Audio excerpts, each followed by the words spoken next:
Welcome again, our viewers, to I call it our famous, beautiful, and anointed podcast, Kingdom Chat. And today, I'm so excited about tonight. It's going to be amazing. We have with us Pastor Kenny. I heard so much about him since I came to Canvas, and he's the one that started Canvas Manchester, and left and went on to pastor another church. God has really built him up to do church planting, I would say. Just raised up different ones in the body to be leaders. And he had left something. When I heard that he's going to be on our podcast, one of the first things that I said, I want to ask him about what do you do so well that left such a great culture of love and the body of Christ here in Canvas Community Church. And I'm going to ask him that, even though I talk about it, because I want him to talk about that, because it has left a mark on Canvas. Our heart and DNA is about love. And so I just believe tonight is going to be a great night. He's also the one that started One Day of Hope. And One Day of Hope is something that brings, I believe, 90% of the churches in Coffee County, if not more, together. And that's a huge platform to have the body of Christ functioning at one place for the same goal, for the same mind. And that's really huge, sir. So I love to talk. So what I'm gonna do, I'm gonna remove myself, because what I really want to hear your heart behind One Day of Hope, because I believe that is very significant to know that the body of Christ could really unite for one cause, and I want to hear the vision behind that, and I want to hear the heart behind that, and I know that it's gonna be on October 1st. Here. So I want you to talk more about that, and just talk about yourself some more. I know that I probably don't do justice by just saying Pastor Kenny. So just tell us who you are a little bit more, what you do, what is it that you are doing now at the present moment, and just take it from there. I know Roy is gonna ask you a lot of questions. Some hard. Caleb is gonna ask you a lot of questions. And let me say shout out to my bros who we always done this beautiful, amazing show together. Caleb and Roy and our great and beautiful producers who make us look good and sounds good. Yeah, so thank you so much. So, Pastor Kenny. Thank you. Where to begin with that? So, Canvas Community Church was launched out of a heart to love people, period. That's just it. The way a church begins, the DNA of that church stays with that church. Mm-hmm. And so there are some churches, and this is not intended as a negative comment or anything, but there are some churches that begin out of hurt. Mm-hmm. There are some churches that begin out of pride. Yeah. There are churches that begin for many different reasons, but when a church is started from the beginning with a heart for people and a heart for God, and it's missional in its approach to ministry, that's the DNA of the church. And so when Amy, my wife Amy, she wasn't able to be here tonight, but Amy was an integral part of this process, and I wish she could have been here, but maybe another time we can both be here together, and you can hear her. Tell her that she has to come and do a podcast to make it up. That's what I'm going to do. And I get to ask the questions. But when we were not looking to plant. It was not in my 5-year plan. It was not in my 10-year plan. It was not in my plan at all to plant a church. And we were approached by the Tennessee Ministry Network about planting a church in Manchester because there was no Assemblies of God affiliate in Manchester. So they approached us in the place of ministry that we were already in. And after the first phone call, I said, I'm not interested. I'm not your guy. And they said, we really think you're the guy. And I'm like, I don't think I'm the guy. Because I didn't think I had the gift set or the faith to step out and plant a church, start a new church. And during that time, Amy and I were foster parents. And we had become foster parents sometime before that. And we had a placement of children. And we had 4 children in the home. Our son at the time was about 9 years old. And we had a placement of 4 children. It was a 5-year-old little girl, 2-year-old little boy, and twin 3-month-olds when they came to us. And Amy and I grew up in pastors' homes. We're both pastors' kids and relatively good upbringing and healthy family relationships and those kind of things. So we had never really seen the dysfunction that is out there until we had those kids come into our home, and they were in such a neglected place. They didn't have beds to sleep in. They only had one little bag with all their clothes in it. The twins had been locked into their car seats for 2 and 3 days at a time while the mom went out and fed her addictions. And when they came to us, it was just a really kind of a devastating thing. We'd never seen that. And so during that time, we were approached again about planting. And I said, I really don't think I'm your guy. And then at that point, you know how it is, you don't really share all those things with your wife. And then after the second or third time, I said, hey, I was approached about this. And she said, you need to pray about that. Which I knew she would say, which is why I didn't tell her that I got the phone calls. Yeah. Right. If you want to get away, don't tell the wife. That's right. So we started praying about it, and was really struggling with the idea. And so it was one night we were sitting on the couch. Both babies had woken up. At this point, they were about maybe 10 or 11 months old. And they both needed to be fed their bottle. And so I went in to help Amy, and we're in the den. And as I was holding one of the babies, he was, you know how it is, like you get to that stage where the babies start to imprint. I used to have a goatee. But he was playing with my beard, and just kind of looking at me. And I was just praying. And it's like 2 o'clock in the morning, right? I mean, we were tired. And so I'm praying, and I was praying. I said, Lord, do you think he's ever going to know that I was here at this moment in his life? Do you think he will know that he had a father who loved him and cared for him? Oh, man. And as I was sitting there, the Lord spoke to me and said, that's how I feel about Manchester. Oh. Do they know that they have a father who loves them and cares for them? Well, I start crying. Amy looks at me and she goes, honey, it's going to be okay. I know it's early in the morning. I know you're tired. It's going to be okay. And I said, no, that's not the problem. I'm crying. And she goes, what is it? I said, I think the Lord just spoke to me about what we're supposed to do. I think we're supposed to plant that church. And so at that point, we started driving into Manchester and Coffee County and the surrounding area, and we would just drive and pray. And we knew that God was calling us here.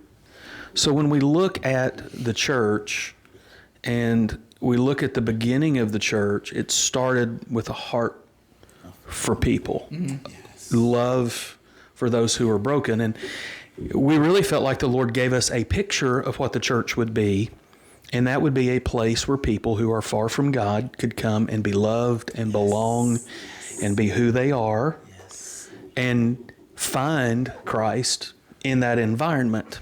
So, that was our vision of the church. And so then we started praying and saying, okay, what does that look like in terms of a name?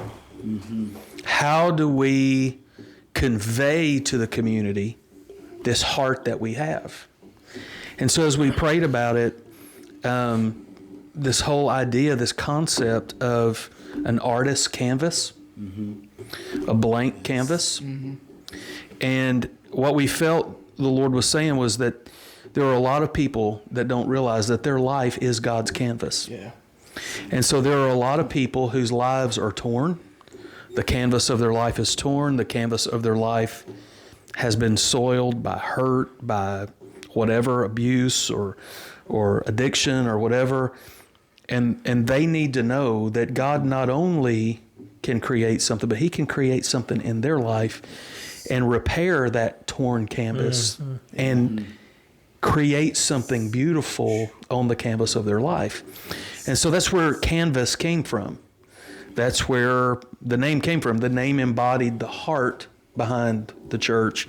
And then the word community was very important to us, because while we were going to be affiliated with the Assemblies of God and the Tennessee Ministry Network and Church Multiplication Network, and then there were also a couple of other groups that we fellowshipped with, and those kind of things. It was important for us, for people to know that this is a community church. Mm-hmm. We're not here just to carry the banner for one particular thing. And so, we wanted to be identified as a community church with a heart for people. Yes. So that's really, kind of how the church developed as far as the vision and, those kind of things. From there, when the church started, when we launched, so we started meeting actually in a living room. Mm-hmm. And it was my wife and our son and Ellen Vaughn. And Miss Ellen, I know, is still part of the church and still here. But we started in her living room. And then Frank and Christina Ross became part of that. And then Chris and Heather Swan became part of that team. Mm-hmm. So then our leadership team started to develop. Our launch team started to develop. And then from there, we just started having some Sunday morning groups and just saw God do some incredible things while we were looking for a place to launch. And we couldn't find a place. I mean, we couldn't find a place. People didn't want to rent to us, or, it's a new church. When we opened our checking account, Amy and I wrote a check for $100 to put into the checking account. Yeah. Mm-hmm. 25 of that came out to pay for checks. So we had $75 in our checking account, right? So, and we had literally, guys, look, you got to think what God can do. Yeah. Yes. And it's not a story of Kenny and Amy. It's a story of what God can do when people are yielded.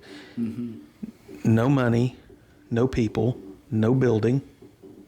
But we had a heart for people, a heart for God, and a vision.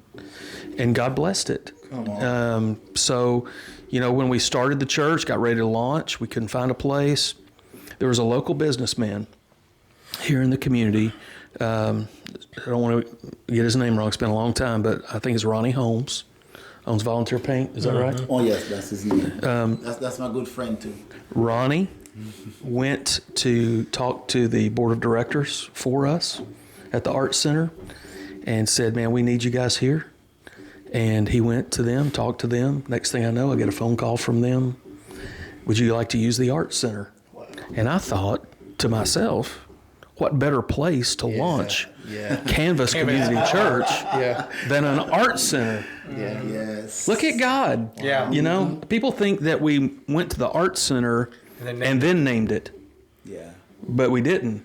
I mean, I was looking at like strip malls, and I was looking at standalone building. I was just trying to find a place to have church. Mm-hmm. But the Lord opened that door. That's amazing. And that was our 3-year plan. But the first Sunday we launched, the day before, that Saturday, we had our first Manchester outreach. We had enough money to buy a couple of boxes of hot dogs. Wow. We had a couple of pop-up tents. We had a friend at Camp Jackson that let us borrow one of the bounce houses from camp. We set that up in Fred Dedman Park, and then across town we had a free car wash, and that was the first Manchester outreach. Mm-hmm. You said you did that before the first service. Before the first service. Wow. Because see, here's the thing, the way you start, that's who you are. Yeah. So if you're going to say you're going to be a church that's about outreach, prove it. You better start with outreach. Yeah. Nice. And so that was how we started the church, the official launch of the church. Wow. We had 75 people that first Sunday at the Arts Center. The next week, we had 35. So that's really where we started, 35 people. Yeah. Our 3-year plan was to be at the Arts Center. We thought it would take us 3 years based on research and all the stuff that we did, that it would take 3 years to outgrow that space, or 130 seats, I think. We outgrew it in less than a year. Wow. And then we had to try to find a place to go. Yeah. But the outreach, the Day of Hope outreach, One Day of Hope, started with that first Manchester outreach. Wow. But the heart of that was to see it grow to become community-wide. So I found out there's a guy here in town, Jamie Harden. I don't know if you guys know Jamie, but Jamie, at that same day we did that outreach, I found out Jamie was over by the rec center doing a music thing. And I'm like, well, why are we doing two separate things? So I went over and I talked to Jamie, and Jamie was excited about the idea of us doing it together. And then we started talking about what are the needs that we have. And so then it kind of grew from there. And then other people got involved, and Ray Markram got involved. And then the pastor who was at Forest Mill at the time got involved. And then other churches, the Ministerial Association, got involved. And it just grew from there.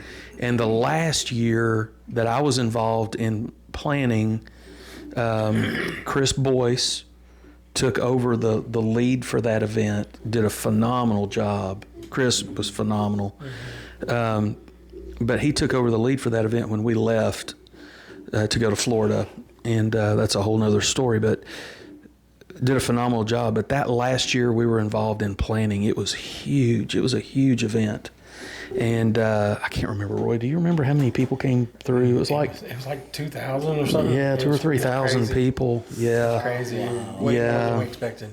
Yeah, so it was just crazy. You know, our last Easter service at Canvas, before we left, we had it at the high school auditorium, and it seats, 425? Something like that, yeah. And it was packed. Wow. There were like 400 some people there for that Easter service. And that was like in 4 years. Mm-hmm. That's amazing. And Amy and I were just standing backstage going, wow, look at God. Yeah. Yeah. Right? But that's really the heart behind all that. We didn't have a lot of stuff to work with. And there's a lot of churches that are afraid to step out and do something because they feel like they don't have everything that they need. Yes. But you really just need to love people. That's it. And the thing, I remember when Jeannie and I came here, was the first time you had the One Day of Hope at the park. And we didn't go because we were new. We didn't know we'd be welcome. We didn't know you guys yet. We're just crazy people. Yeah. So I almost went, but I thought, no, I don't know if we belong, whatever. And I wish that we had went to that first one because y'all, I know y'all said that y'all gave away all your clothing, and everybody went to their house and brought more clothes from home. Wow. Yeah. Because and that's when you said we got to get somebody else involved, and it got bigger in there because Canvas couldn't handle it. It was just too much. And Well, it was a true community. Yeah. Which was the heart, right? Yeah. But I remember Gina and I, we had come from a church and we'd been hurt. You get hurt sometimes in church, and we'd been hurt. Yeah. And I remember I came and I talked to you and Amy. Jeannie was really in a bad place, hurt wise. Still loved the Lord, but man, just beat up, Yeah. And Amy just loved on Jeannie, and it changed our lives, man. And I remember we came from a very legalistic church, and I remember we had an event where we didn't have much space yet. We didn't own this whole place yet. No, not yet. And I remember we moved everything out of the auditorium and we set up chairs and tables and there. We're eating in the sanctuary. That did not happen where I used to go to church. I'll tell you that. Oh, yeah. And I told Kenny, I said, Kenny, you make me feel like I'm sinning eating in the sanctuary. Is this okay? And he said, Roy, the people are not made for the sanctuary. The sanctuary is made for the people. That's good. That changed me. Yeah. It changed that mindset that was built into my head that the building was so important. And you go, this building doesn't matter, people matter. Yeah. And it really did affect me more than you realize, that the Lord used that to break that wall. That wall that was there. I knew it needed to be broken. That's why I told you what I told you. I was like, I feel like I'm sinning. I've been here eating in the sanctuary, and then you told me, this place is not made. The people aren't made for the place. The place is made for the people, and it changed me. And I can never thank you enough for that, because it it really did break down a wall where I was trying to hold on to that old legalism that I was taught, when I was fighting it because I knew it was wrong, but at the same time, it was comforting, because I was used to it. Yeah, well, that's your familiar. Yeah, it's your familiar place. Yeah, and you do go toward the familiar so we had just got really active here when you said, and we're leaving. I was like, what the heck? But it ended up. I saw where I hated y'all leaving. However, I know in some ways it was rough for you and everything, but I see where the Lord's hand was in it. Oh yeah, it brought you to where you're at now. So tell us where you're at now for those that don't know. Yeah, so kind of went on a journey, and a year ago, I moved to Lincoln County, Fayetteville, Tennessee, and that's home for me. Mm-hmm. And I'm pastoring the church that my father pastored. Wow. And it is the church. That's so cool.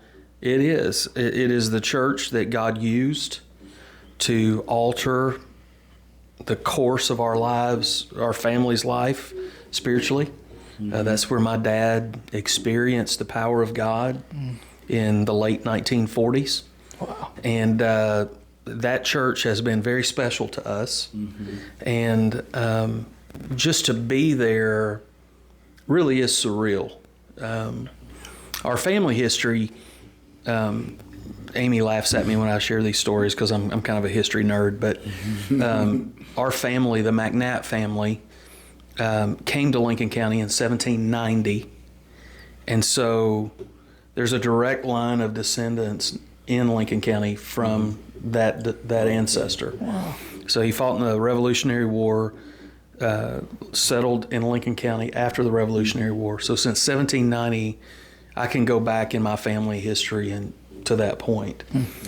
And when we moved back to Lincoln County, a couple of months after that, I met up with one of my cousins, and we went up to McNatt Hollow to the old family cemetery, and we were just kind of walking on that old property where they settled 230 something years ago or whatever. Mm-hmm. And I'm telling you, there are moments, and then there are moments. Yeah. Yes. Yes. And as I was walking, just kind of praying, just quietly, the presence of the Lord was just so powerful. And I knew that I was walking in the path that God had ordained for my life. Mm-hmm. And as much as I did when I came to plant the church here. Yeah, so it's such a good thing, man.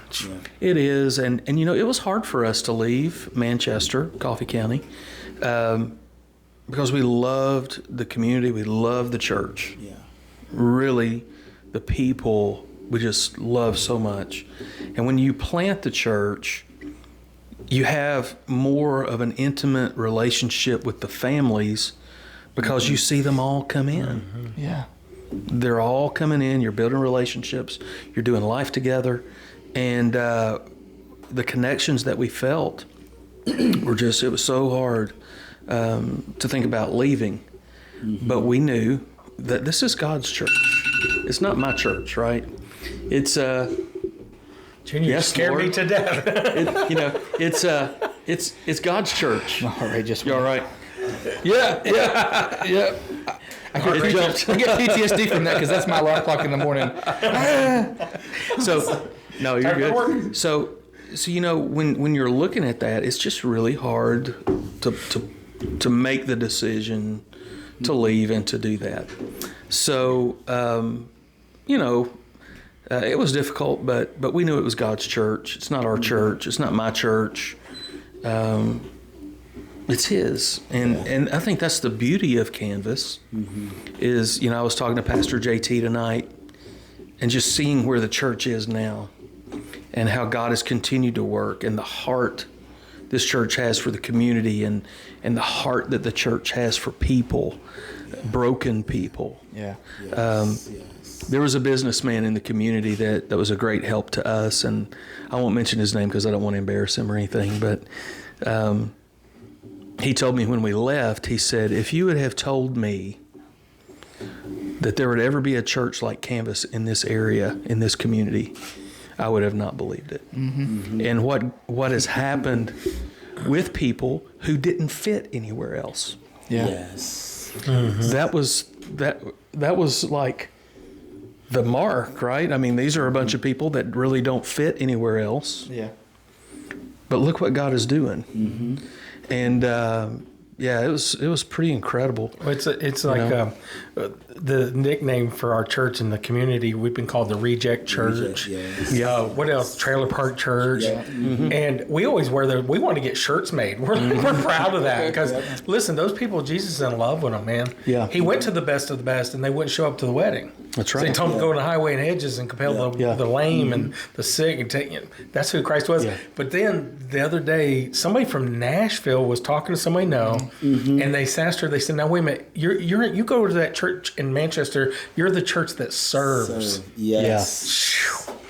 That's an honor. That's what it is right there. Yeah. Yes. And I thought that the others were people who call themselves Christians, trying to lament us because they're jealous of the numbers. We're not about numbers. No. We're about lives. Yeah. And we don't want to steal from any church here in town. Listen, I want them to live right, do right, and I want them to grow too. Yeah.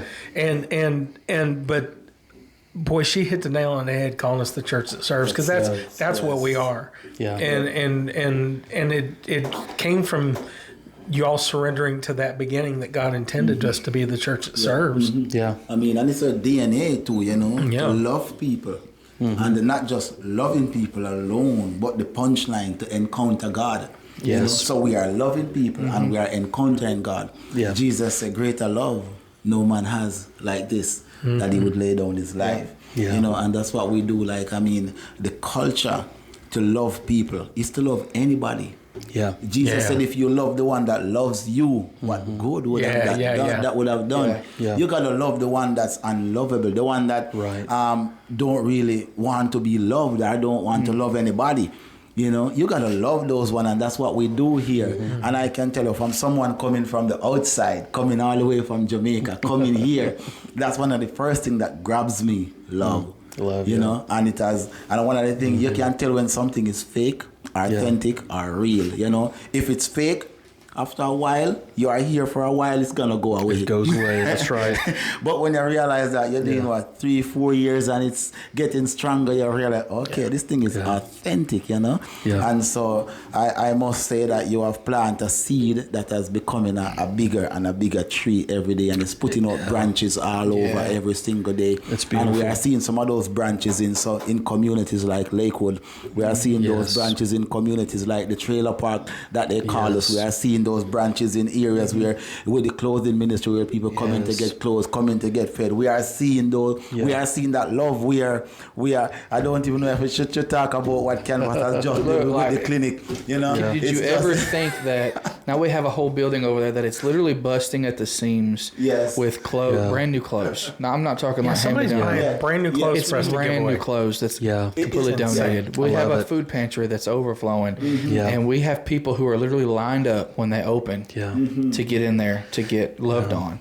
When you don't care who gets the credit, you can do a lot. Yes. And that was kind of too part of who we were. And when we were here, when we moved into this building, I don't know how long the podcast is. I don't even know where we're at, but just share with you how we got into this building. We couldn't find a place to go. We had outgrown the Arts Center in less than a year. We were still growing. People were still getting saved. Crazy things were happening, right? And I knew that we needed a place that we could continue to grow. And I couldn't find anything that was affordable. So I'm praying. I don't know what we're going to do. I'm just like, God, I don't know. Because the Art Center, because of the matinee schedule, we couldn't do 2 services. So we couldn't go to 2 services there. So I didn't know what we were going to do. And so I'm just praying about it. Lord, you got to show us. So I'm at a Chinese restaurant in McMinnville. Come on.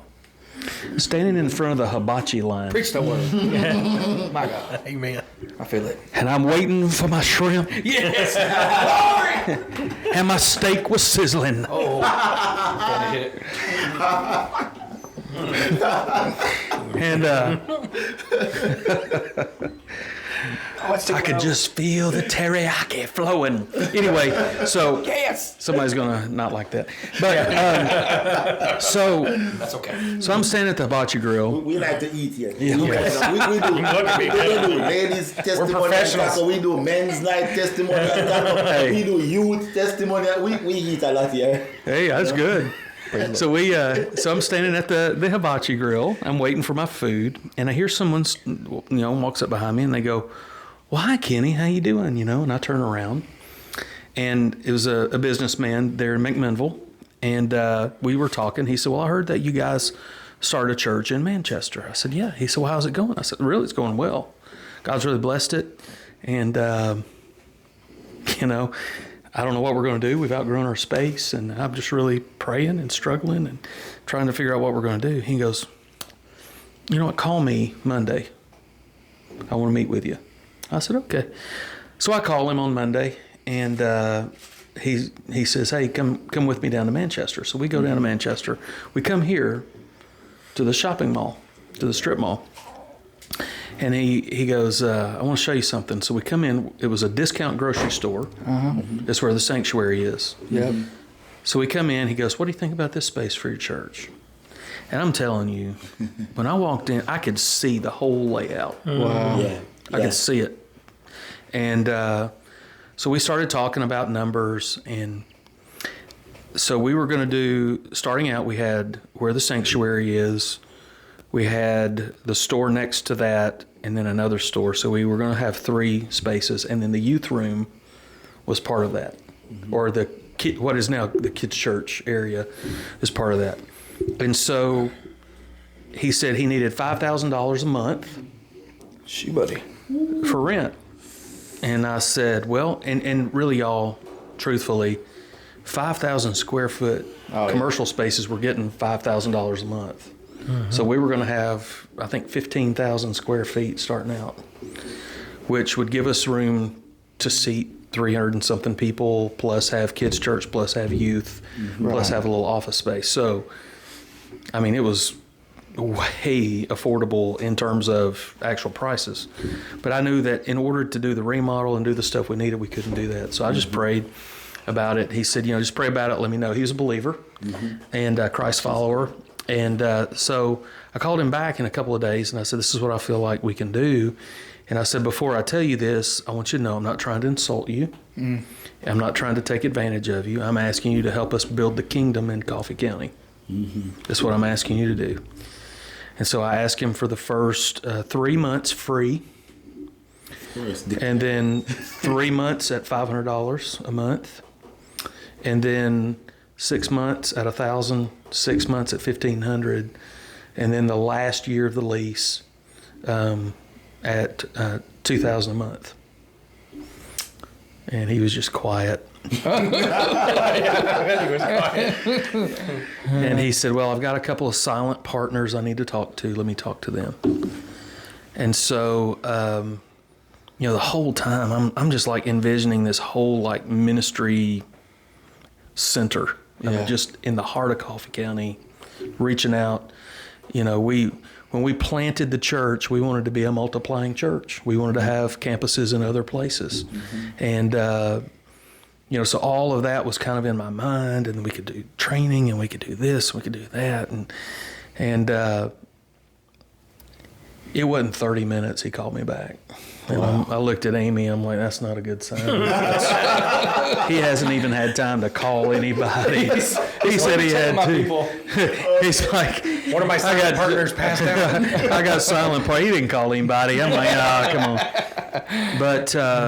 But he called me back, and he said, "You know what? Both my silent partners are Christ followers too, and we want to help you build it." Wow. And that's how we got into this space, and had a lot of work to do getting in here. I mean, it was a lot. I saw pictures of it when you first started. It was, man, it was bad. Oh, it was rough, and building out those first walls and doing all that stuff. Just so many. And here's the thing. This would not be here without so many people who sacrifice their time, their talent, and their treasure to make it happen. And the only way it continues to grow is for people to be willing to sacrifice their time, their talent, and their treasure. And I think that's the thing too that marks this church is people have been willing to give and serve and go and do. And I mean, that's how we got into this space. It was a God thing. I could tell you story after story after story of things that God did in those early years. And I know that Pastor JT has stories that he could share of what God is doing now and how it's moving forward. I told our church Sunday, the greatest enemy of a new move of God are the guardians of the last one. So, I always give God thanks for what he's done. But I always look forward to what he's going to do. Not in a way that I'm not satisfied or I'm not happy with what he's done, but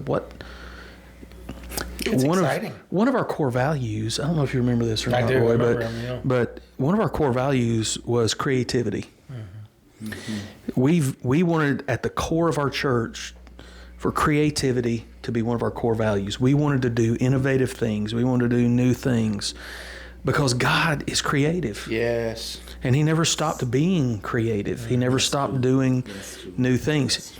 Every person that is born again is created new in him. And so, just all those things. I remember one of the core values that I think every church needs to adopt that we used to have. We had those banners with our core values hung in the sanctuary, and one of them was change. Change, yep. Because most churches do not like change, but that should be the core value. Yeah, and that should be, and that has been the core value of Canvas. We are constantly changing. Yep.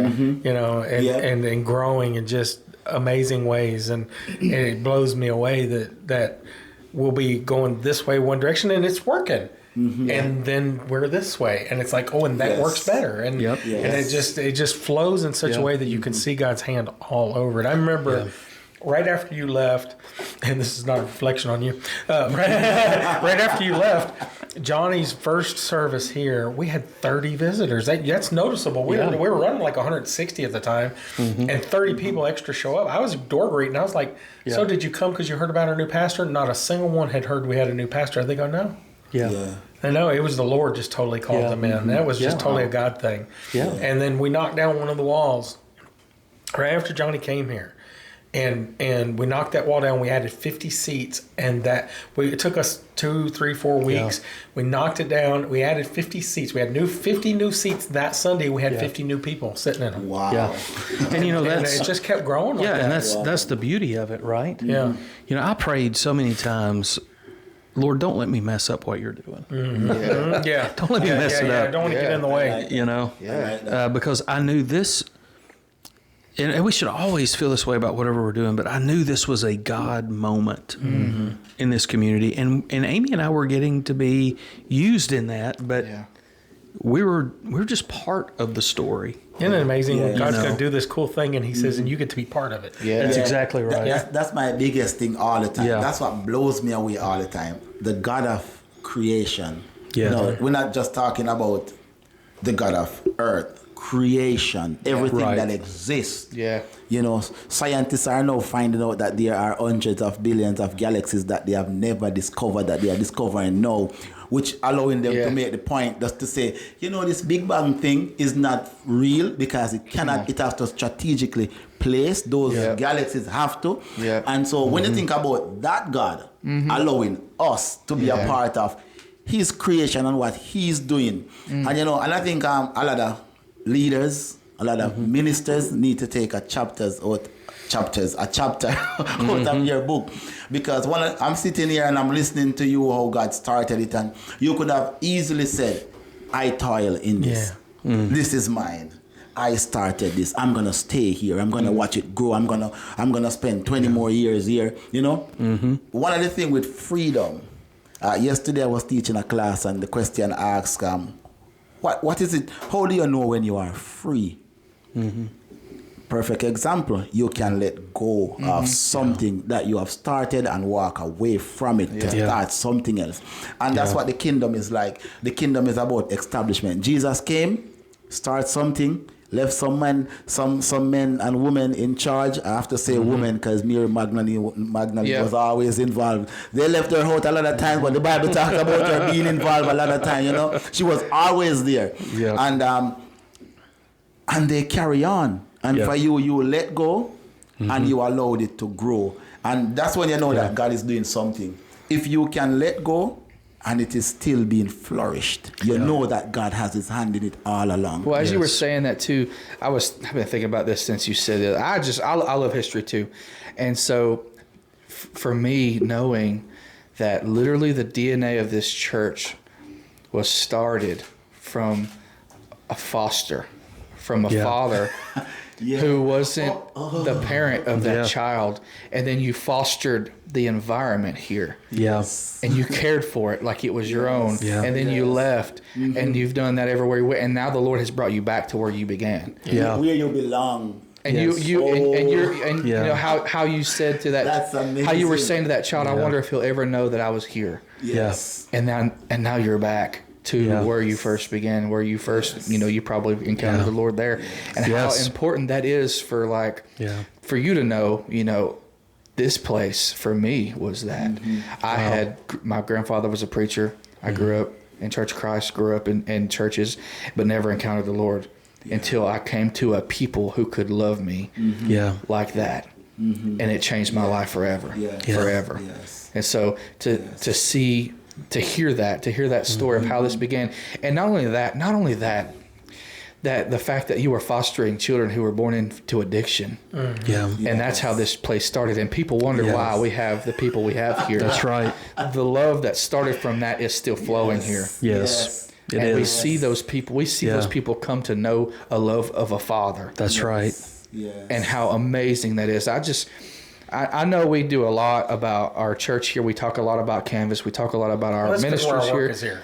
This is where our ministry field is. Yeah. But for people who maybe don't come here but hear about this place, now maybe you have a better understanding of why we are who we are. Yes. And the heartbeat behind it. Yes. And I just think that's incredible. Me and the guys were talking. I didn't even know that you were involved in One Day of Hope. Yeah. Oh yeah! And how amazing that is! And now we look at involved, but raised it up, birthed it, And now we look at it. How many years later, and how much bigger it's gotten. And now we're looking at this place being a hub of hope for people. Mm-hmm. Yeah. How they're going to transform part of this building that you were brought to from the hibachi. Come on, somebody. Teriyaki and all. Come on. And now we're going to be able to full-time care for people. Yes. The clinic is a look at that. To having a clinic here on, it's going to be run by the One Day of Hope, which is its own entity now, but we're able to house it here, and that is a big deal. Yeah. And let me just say this. Us and them, I think. Having a vision bigger than yourself is really important. Mm-hmm. Yes. Mm-hmm. The people that I knew that connected with One Day of Hope toward the end of our pastoring here were individuals with an ability to grow that way beyond what I could have done. Yes. So, you have to be able to look and say one plants, another waters, another sees the increase. Yes. And so many times our human nature doesn't want that. No, because we want to be all about me. That's right. That's you right. put the work in it, and that's true. But then you start thinking that it's sort of like Mary gave birth to the baby, but she didn't put the baby in there. Holy Spirit put the baby in there. That's right. And sometimes we try to make it about us, and it's like, you get credit for what you did, and we should, but you still got to give it back to the God who invented it. Well, that's it. No vision is ours. No vision is ours. No. He releases it to us, and we should steward that vision. Yeah, and we got to realize, never forget how privileged you are to be part of it, because he didn't have to choose you. Yeah. Oh, no. He didn't have to allow me to be part of that. No. He could have let anybody else do the things that I've done. But he's letting me do it. So it's not like I have to do it. I get to do it, and it's a different world. As you were talking about vision and things like that. If a vision is something that you dream up, it's not a God dream, and I've always prayed, God, let me have your dream. Mm-hmm. And there have been very difficult seasons of ministry, and there have been very successful seasons of ministry. Yeah. But He's always been faithful. Yes. And always. It reminded me of a statement that I heard from a guy that I know. His name's Pat Schatzline. And he talked one time about the difference between dreamers and schemers. I like it. If the dream is yours, you're a schemer. You're not a dreamer. You know what I'm saying? Yeah. So if you're going to be a dreamer, you need to have God's dream, or you're a schemer. Yeah. Yes. And you can't never try to wrestle it out of His hands. It has to remain. That's right. His dream. Yeah, that's exactly right. And I think that's one of the beauties of Canvas, is that I love the fact that JT and Jennifer, they literally have the same heart and mindset that I met in you and Amy. They really do, and you can feel it, and it carries on that way. That's totally a God thing. Yeah, totally. Yeah, because you could go. I've been to so many different churches and seen so many different opinions in the same house that are in leadership. And I'm like, how do these people get here? But like it's been completely handed by the Lord, and something we've loved to talk about too is like how this isn't your grandpa's church. Yeah, that's right. Everybody here was called here. Yes, that's right. And even for a season or for an extended period of time, everyone here was called here for a purpose. That's right. You know, when I think about it, I think about, and I won't use names, but I think about a couple that came here. They were young adults, call of God on their life, had been through ministry school, had been rejected by other churches. They came here, they were embraced and loved and nurtured, and today they are in effective ministry again. Mm-hmm. I always felt like the Lord was calling us to a ministry of restoration. Mm-hmm. And so, you know, I felt like in a lot of ways Canvas was going to be that, you know. And it's really, you know, it's interesting, you know, you mentioned us kind of coming full circle back. And, you know, the church that I pastor is Hope Church in Fayetteville. Mm-hmm. And that's what my heart is in that community, is to bring hope there, to bring encouragement to people, bring healing, bring restoration. I don't do it, but I can be a conduit of that. Yes. And, you know, so that's something that we're really trying to step into. Now, I will say this. I don't know if there are any church planters watching. This advice is free, okay? But as a church planter, the most important thing you can do is guard the vision of the house. Amen. Mm-hmm. Amen. Because early on, you get a lot of people who will come in that want to change it from the very beginning. Yeah. Yes. And you will have a lot of people who have opinions about how things should be done. Mm-hmm. And they're coming to your church because it's new and it is not really established yet, so that it looks like an easy mark to come in and have your own way or do whatever your agenda is. Yes. You have to guard the vision of the house. Yes. That's so good. You have to guard it. There were times I had to have very uncomfortable conversations with people who came here. Mm-hmm. Johnny called me one time, and he goes, "Man, I got to ask you a question." And I said, "Yeah, what is it?" And he goes, "I had this crazy conversation with this guy on Sunday." He said that he came to church and it was his first service. And after the service, he came and talked to you about getting involved in ministry and serving. And he said that you looked at him and said, "Listen, I just want to save you some time. I can tell from this conversation that this is not a fit and you're never going to serve in leadership in this church." And he goes, "Did you say that?" And I said, "Yep." Come on. I love it. Because of what he was saying, I knew it was not going to be. So why do the whole song and dance? Yeah. Right? Yes. I love that. That's what I'm talking about. That's true. I mean, it's one. Let me just say this. It's one thing if a person is lost or they're far from God. Mm-hmm. That's one conversation. But when you have people that are already following Christ, Yeah. and they're looking for their place of ministry and they're trying to find a place to do what they want to do, that's all good. But if you know up front that it's not going to be a fit, why do the song and dance and do the whole thing? Yeah. And Johnny was so funny. He's like, I can't believe you would do that. I'm like, well, Yes, you're really got to do that. Like, I love people, but We need to do that. bro, it's not a fit. We need to do that. That's good. Because a lot of people, a lot of time, people would come. They would like. I remember one time this guy, there's a church that couple men had left. One came here. I won't say who from where, and he came here and he walked right to the altar, right to the pulpit. With his Bible in his hand. It was worshiping time, and he walked with his Bible in his hand, and right away he left the church. Now, for what reason, I don't know, but I assume that he probably was hurt, whether he did the damage or the damage was done to him. And right away he wanted to be a part of the church, and he wanted to do stuff. I heard stuff. No, Roy, Caleb, and I we are intercessors for the church. We pray. We meet like every Friday and we pray over the church. We pray, and we have groups that are a part of that, and so we pray. One of the things that we prayed for, I constantly pray for, I pray that God would send people with vision, send people with who can advance what he's doing, but I also pray that persons will not come and enforce or impose their agenda.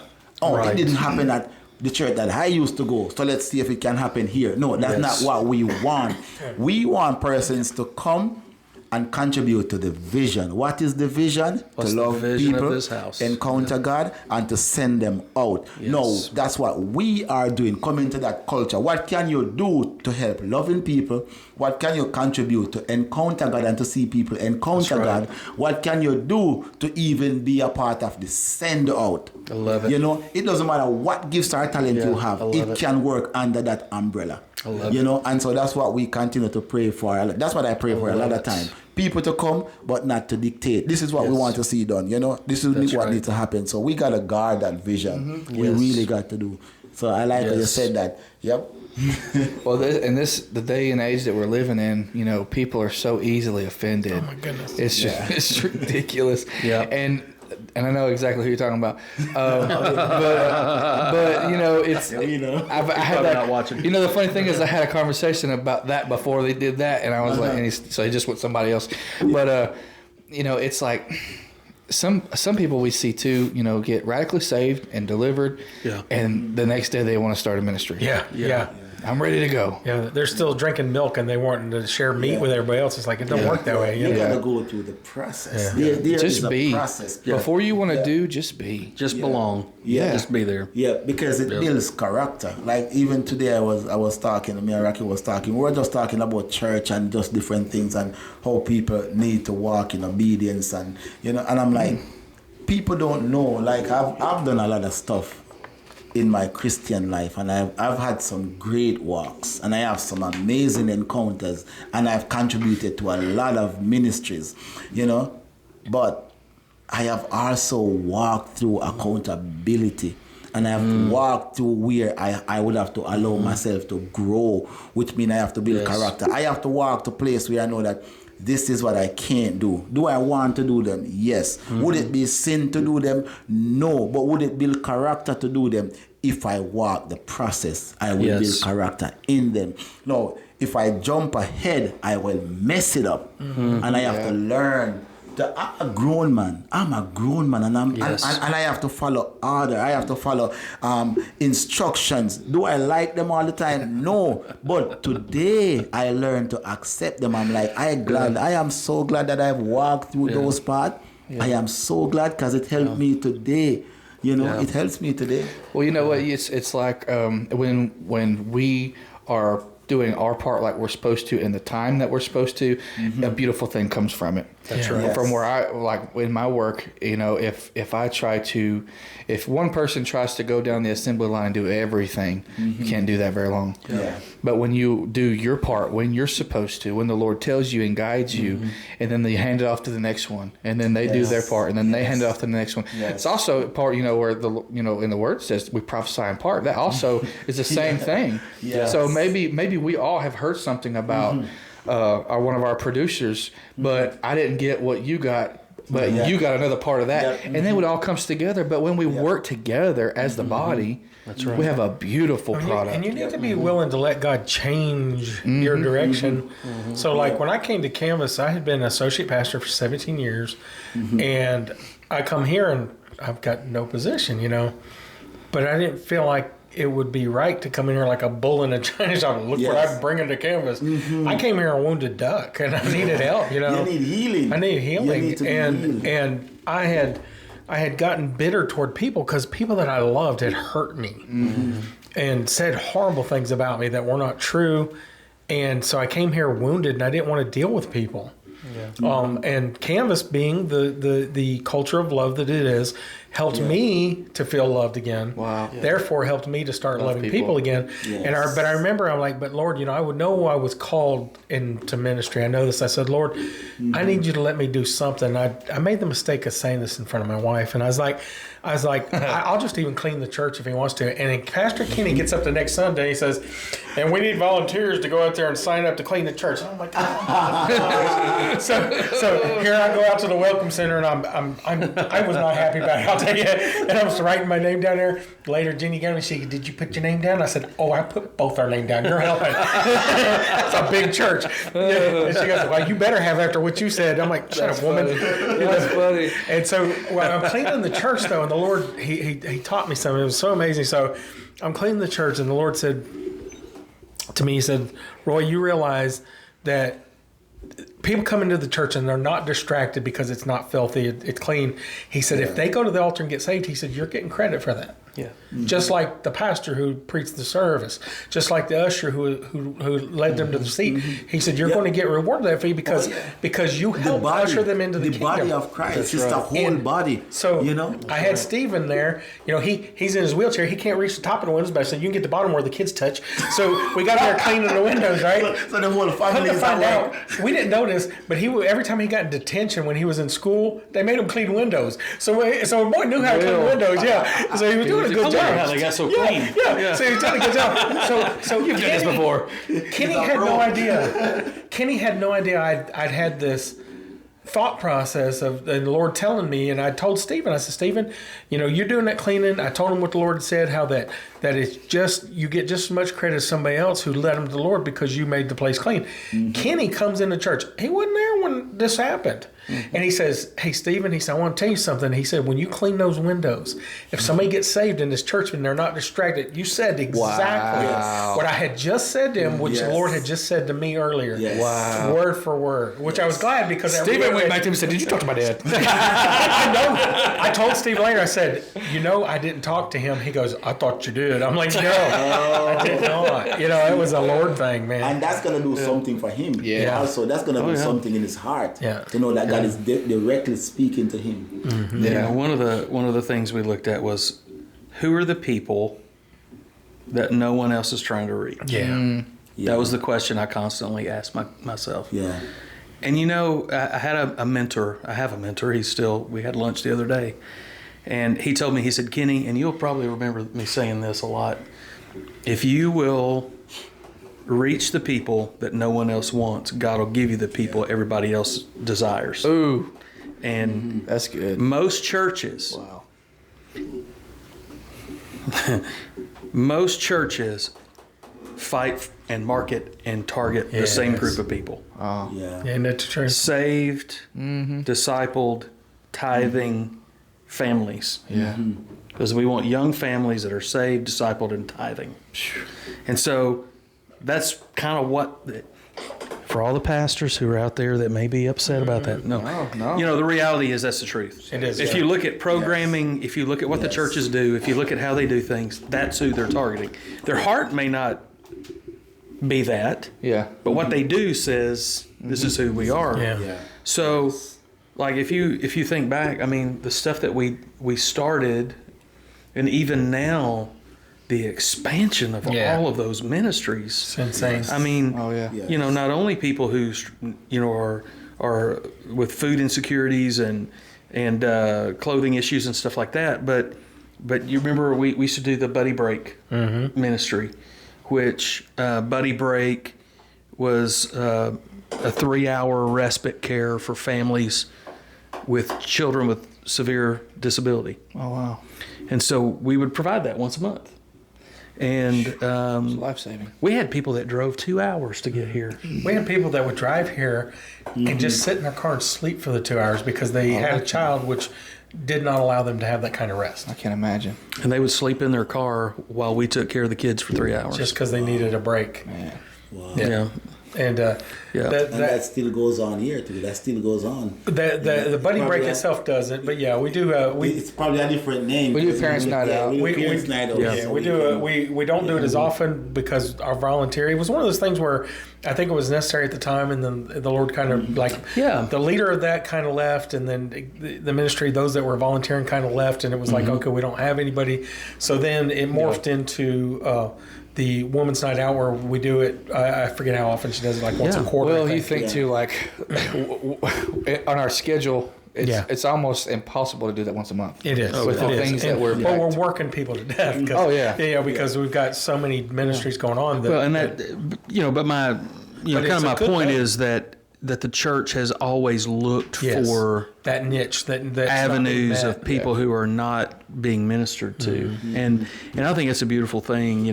We helped First Presbyterian. We worked with First Presbyterian when we first launched to do All God's Children. Mm-hmm. We were doing that ministry, that after school program, and I remember one day. So we had a police officer in the church that worked with us at All God's Children. So we were over doing the summer program, and I was helping a little boy, and I came back into another part of the house, and then I went back, and he was gone, and my cell phone was gone. Oh, Lord. And I'm like, surely he didn't just steal my cell phone. I'm like, I know he didn't do that. With me over here trying to help him and feed him a meal during the summer and help him with whatever, I know he didn't just do that. So I call the police officer, and I'm like, hey, look, I think this kid took this. And he goes, which one? And I tell him, he goes, probably. So he goes over to where the kid lived, and sure enough, he had my phone. So he puts him in the car and brings him back over to where we were. So he's talking to me, telling me about the whole thing. The kids tell me. So he was concerned I was going to be mad at him and all this stuff. Bottom line was, he took the phone and was going to sell it to somebody so that he could have money to buy his little sister shoes for school. Oh, my goodness. Yeah. And so we had a whole conversation about how you don't do wrong things to do something right. We had that whole thing. Beautiful principle right there. And so then I went to the shoe store, and I bought his little sister a pair of shoes for school. And then I bought him a new pair of shoes for school. And I went to his house where he lived, and I gave them to him. And I told him, if you will do the right thing, good things will come to you. Yeah. Yes. But I mean, there's just been so many moments and stories like that over the years, and so many. So many. I remember Amy told me, she says, we had prayed that the Lord would give us those that had never been churched and everything else. And then it got to the point where 90% of the people here had never been in church before. And she said, and we're like, okay, Lord, we actually need you to send us some people that have been to church. We need some workers. We need some help. And she told Jeannie, she said, and that's when you showed up and started helping us in children's church. And she goes, and I needed the help so bad. Oh, yeah. Well, we had so many good couples that started coming in. I just think about the Hunts and the Jacksons and you guys, and just, I don't want to leave anybody out, but there were just the Graveleys, and just, there were so many people that started coming in during that time to help us minister to hurting people. We had people that stood up in the middle of church that just said, I just feel like I need to be honest about some things. And, we had one lady that stood up and she said, I can't function without alcohol. And she said, I drink before I come to church every Sunday just so I can make it through the day. And she started talking about her issues and just opened up. And I'm telling you, that became a pathway for her to be delivered. Freedom, man. Yes. You know, so I mean, just those kind of things just were, Yes. you know, just they're not commonplace in most churches because you're not allowed to be who you are There's in no most freedom. churches. Right. Oh, There's yeah. no freedom, Judgment, but no freedom. Completely. And I'm not being judgmental when I say that.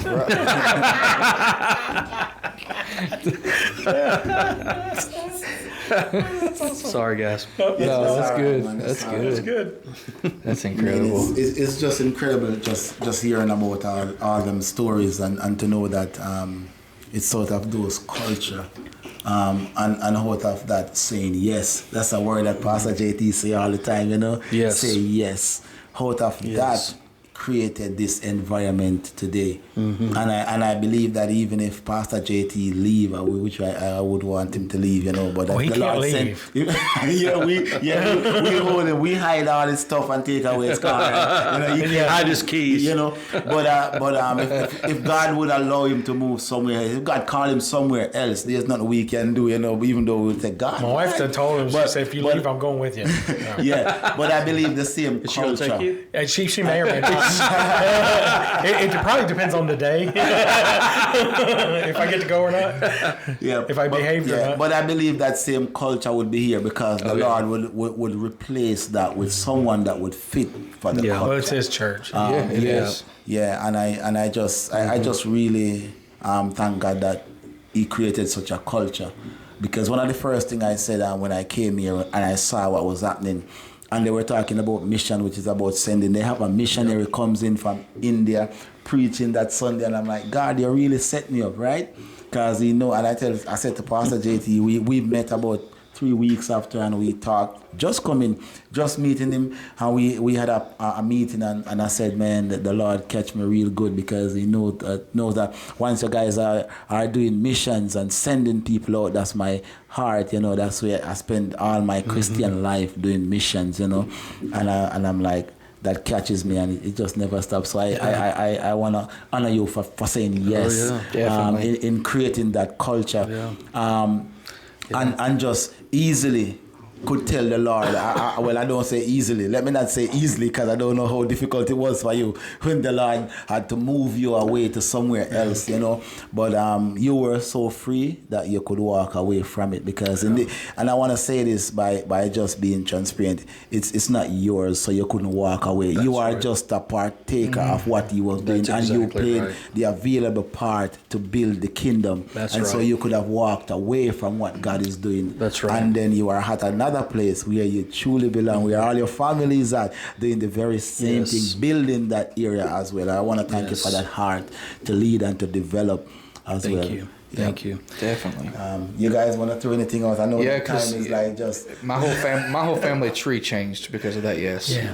Wow. All of them. And me and my wife, Wow. you know, we were in a position where we were praying for, and we didn't pray, but we prayed for a place we could take our kids, mainly, and that was what started it for us. We wanted a place our kids can grow up, where we could change the history of our generations, where they didn't have to grow up like we did. They didn't have to go through the things that we did, and we found this place crazily, and I did not want to come here for probably a year. I didn't want to come. I'd been church hurt and grew up out of it, and just didn't, you know, want to have anything to do with it. But the love that this place was sown in, it was being reaped here. And as soon as I got here, I felt it, and it changed my life, and then my wife's life, and then my kids. I only had one at the time, and it changed her life. And then I got my mom to come, because she was watching our kid for a little while. She's like, "Where's this place y'all going at? It must be Pentecostal. You're there all night." I'm like, "I guess. I don't know." And I said, "It's not crazy. It's a good church." But and so then she saw the change in our family, and so she wanted it. So she started coming, and then my dad started coming, and they've been divorced for 20 years, and then my sisters started coming, and my whole family. I love your dad, man. Yeah. I'm so glad I got your dad started coming. I got to meet him. And I love your mom too, but I just love your dad. He's just got a good spirit about him. Yeah. And I appreciate that. Well, this place changed him too. Yeah. No, I saw it. I saw him attending and changing over time while he was here. And just, he's got a heart now that I just love. You can feel it. Yeah. You can feel the passion in him. He loves this place. Yeah, he sat behind me every Sunday, you know. Yeah. Yeah. Shake your partner hand, I just turn around. Yeah, you better shake his hand, or he's gonna. If you make him get up, he's gonna get you. Yeah. Nah, but we're thankful for people like you who have that yes, and this is just one tree, and you look at all the ministries that were started out of this house, all the lives that were changed out of this house, all the delivery, the deliverance of people in addiction gone and chains broken. Man, you could feel Coffee County with all the chains that have been broken off because of the yes. Yeah. And I've seen so many people that were like me that were hurt and come here, and I can see it because it was me. So as I see it on them, and then I see that and I see God's love permeate on them here, and I see them change and blossom. Yeah, and it's wonderful, man. And some of it I get to be part of, just loving on them and just praying for them, and just you watching them change, man. Where they come here all reluctant, like, is this place gonna beat me up too? Right. Yeah. And you know what? It's so easy. Yeah. Isn't it easy? Yes. Oh yeah. Yeah. And previously it was hard. Yeah. But this place is so easy just to love people, you know. Yeah. I've been to those places where we've talked about where they shake your hand after the service and they say thanks, And it's not just about being nice to people. It's about really caring about them. It's genuine. Yeah, I mean, nice is nice. I mean, nice is nice. It's good to be nice. Yeah. But love is beyond that. It's sacrificial. Yeah. It's not always, and I will say this, it's not always nice. Yeah. No, I agree with that. Love is not always nice. No, I agree with that. Right. Sometimes you have to be quite honest. Sometimes you have to confront. Sometimes you have to, Yeah. But when it's done the right way, it's healthy. Yeah. Yes. And that's what you look at. Is it healthy? Yeah. Is the culture healthy? Yeah. And I have always believed that if the culture is healthy, relationally and spiritually and emotionally healthy, it'll grow. Yeah. Because healthy things grow, unhealthy things die. Yeah. Yes. So we never focused. I mean, I tracked numbers because each one of those numbers represented a person. Mm-hmm. And people are important to God. Yeah. And so that was important to me to know who was here and who was not here and why they were not here and what's going on. Yes. But not in terms of just a raw number for data. Mm-hmm. Yeah. But numbers do represent people. Yes. But we never really focused on how many people can we get in next week or how many. Right. We focused on how do we help people get healthy. Yeah. Yes. How do we help them become whole? Mm-hmm.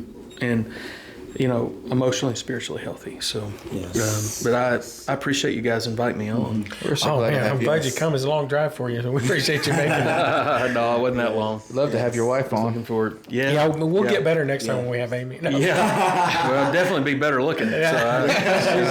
So she is amazing, and I hate that she couldn't be here, but we know the Lord's got plans. But we'll definitely have to have you back sometime. We have to have Amy here and get her input because she is hilarious. Yes.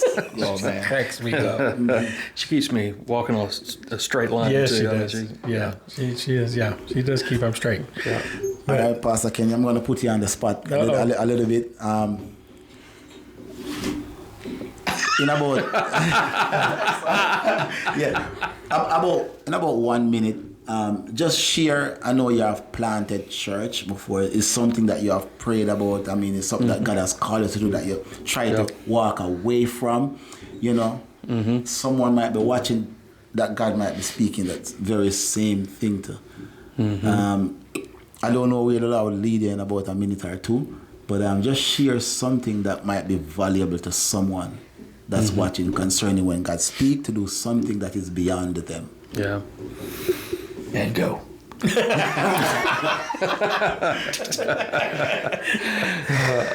I was looking for the clock on the wall. We should get a clock in here. I think it begins with understanding that, and this is not original, but it begins with understanding it's not about you. Mm-hmm. Yes. It's really not. Your life is not about you. Yeah. What you're doing is not about you. Because your identity and your worth is not about what you do. Yeah. It's about whose image you're created in. Wow.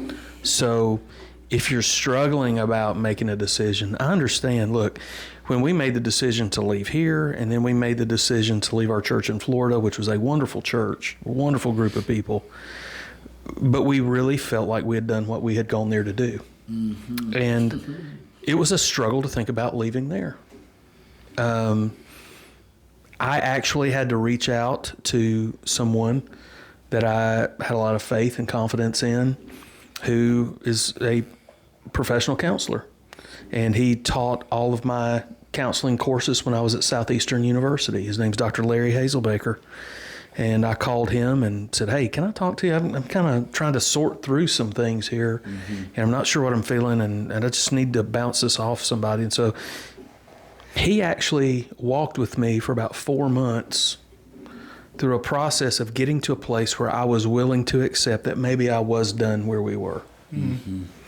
Because I left a church canvas that I was so invested in. And I'm just going to share this. And I don't want it to come across the wrong way. But Amy and I, not just me, Amy and I, and our son Bryant, we were fully invested here. We took every resource we had, financial, everything, and used it to plant the church. Statistics say that if a church is not self-supporting in about a year, it's not going to make it. 66% of all new churches fail in the first year. Wow. When we planted Canvas. So you're going into this with almost a 70% chance that you're going to fail. Wow. Based on statistics, right? So that was not real attractive to me, to be really honest. Yeah. Because I found out that I have a fear of failure. I don't want to fail. And many people who struggle with, being willing to give up where you are is because you feel like you're going to fail at it in some way. You have to get to a place where you understand. It's not about you. Yeah. It's not about what you can do, what you can't do. It's simply, what is God leading you to do now? Where does God want you? And if you can live in that kind of space, you can be obedient to what God is calling you to do. Yes. No matter how invested you are. I mean, we sold our house, we sold vehicles, we took equity in our house.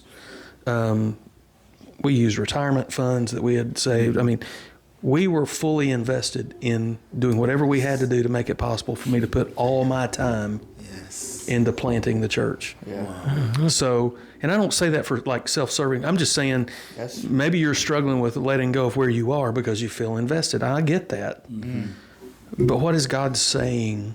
Yeah. Where is God leading? Yeah. And do you trust Him with it? Man. That was the hard thing for me because this was my baby.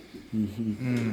And then to leave here and go there and then think about leaving again, it was tough. So get somebody you can talk to. Yes. I mean, I think we forget sometimes that we're praying to the King who owns the cattle on 1,000 hills. That's right. Yes. And that's incredible, though, because I think specifically as men, too, I think that failure thing is in a lot of us. It's big. It's one thing that's... Nobody wants to fail. Right. Nobody. Right. And it's one thing to have a goal and to, understand the path to get there. But then there's that verse that says we walk by faith, not by sight. And that's easier said than done. That's right. When you're ready to walk, it's a lot harder. Well, but what you said, that is something I would encourage our viewers. I'm going to continue. I'm going to pray. I pray into that. Instead of looking at what can I do or how am I going to do it, pray, how do you want me to do it, Lord? That's right. How are you going to use me? How can these are your resources, Lord. This is your money. This is your life that I'm living. These are your things. That's right. How can I honor you with it? And I think when we change our focus onto how am I going to do it, into Lord, how do you want me to do it? That's right. That'll change everything. And I'm just going to tell you, Amy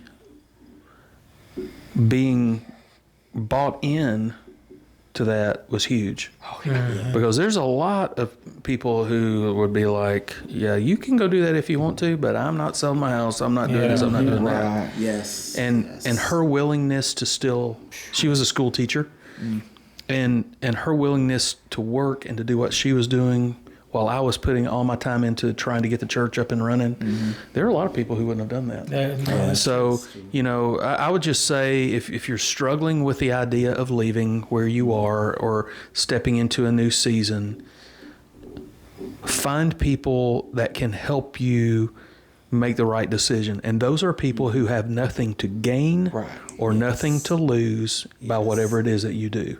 So find some people that can pour into you and be willing to live with an open hand. It's easier said than done, but I mean, that's the key. That's amazing. Anything you want to say to Roy? No, I think we've covered everything. It was fantastic. All right. Thankful you come. That's incredible. I mean, I want to thank you guys so much for just hanging in with us. And one other thing I want to say is that this is what we want our podcast to be like from the beginning, to help people. You know, and this is truly a blessing. This is a great podcast because there is so many young people, and not just young people alone, but there are so many that God has been raising up to take a step of faith, you know, to be visionaries, to go out there. There are so many people that God has been raising up to really go out there, you know. And I want to tell you guys, just watch this. When watching, just think about what God has called you to do, the purpose. Pastor Kenny talk about your identity, you know, and investment. The Bible said, store up your treasures in heaven, you know, and that's what you do. You invest everything, which means you didn't hold on to anything. That's right. You let it go. And so I want to encourage you guys, and thank you for really tuning in with us today. We'll see you our next podcast. And so we love you guys. Thank you for joining us. Hey, see you next time. Hold on, Junior. Junior, we got to push this book here. I think I didn't want to show it yet. Yes, we're going to it's just a preview. It's just a preview. of things to come. We are Kingdom very Chat. blessed to sit with an author. Famously published author. And so at some point we will talk about this book, but not today. But coming soon we will talk about Junior's book that he has wrote, and it's incredible. I haven't read it, but it's incredible. I'm taking this copy. It's incredible. All right, thank you guys.